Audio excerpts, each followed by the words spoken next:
Another evidence of faith took place when I first visited the St. Thomas branch of the mission, situated about 120 miles from Toronto. My wife and I had been invited to attend the branch sacrament meeting and to speak to the members there. As we drove along a fashionable street, we saw many church buildings and wondered which one was ours. None was. We located the address which had been provided and discovered it to be a decrepit lodge hall. Our branch met in the basement of the decrepit lodge hall and was comprised of perhaps 25 members, 12 of whom were in attendance. The same individuals conducted the meeting, blessed and passed the sacrament, offered the prayers, and sang the hymns. At the conclusion of the services, the branch president, Irving Wilson, asked if he could meet with me. At this meeting, he handed to me a copy of the Improvement Era, forerunner of today's Ensign magazine. Pointing to a picture of one of our chapels in Australia, a new chapel, President Wilson declared, "This is the building we need here in St. Thomas." I smiled and responded, "When we have enough members here to justify and to pay for such a building, I'm sure we'll have one."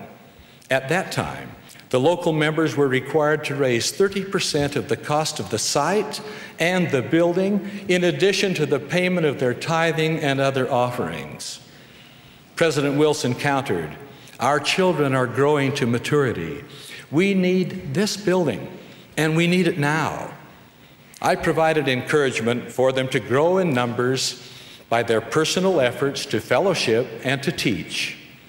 The outcome, brothers and sisters, is a classic example of faith, coupled with effort and crowned with testimony. President Wilson requested 6 additional missionaries be assigned to the city of St. Thomas.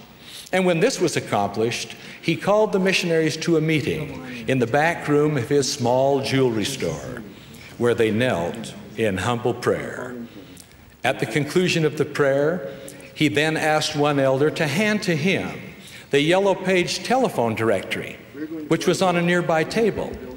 President Wilson took the book in hand and observed, "If we're ever to have our dream building in St. Thomas, we'll need a Latter-day Saint to design it. And since we do not have a member who is an architect, we will simply have to convert one." With his finger moving down the column of listed architects, he paused at one name and said, "This is the one we will invite to my home to hear the message of the restoration."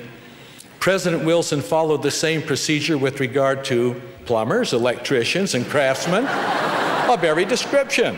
Nor did he neglect other professions, feeling a desire for a well-balanced branch. The individuals were invited to his home to meet the missionaries. The truth was taught, testimonies were born, conversion resulted. Those newly baptized then repeated the procedure themselves, inviting others to listen. Week after week and month after month, the procedure continued.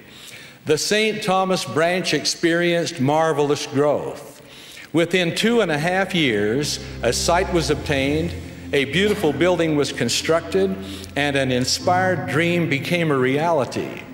That branch is now a thriving ward in a stake of Zion. And when I reflect on the town of St. Thomas, I dwell not on the ward's hundreds of members and many dozens of families. Rather, in memory, I return to that sparse sacrament meeting in the lodge hall basement, 12 people, and the Lord's promise, "Where 2 or 3 are gathered together in my name, there am I in the midst of them."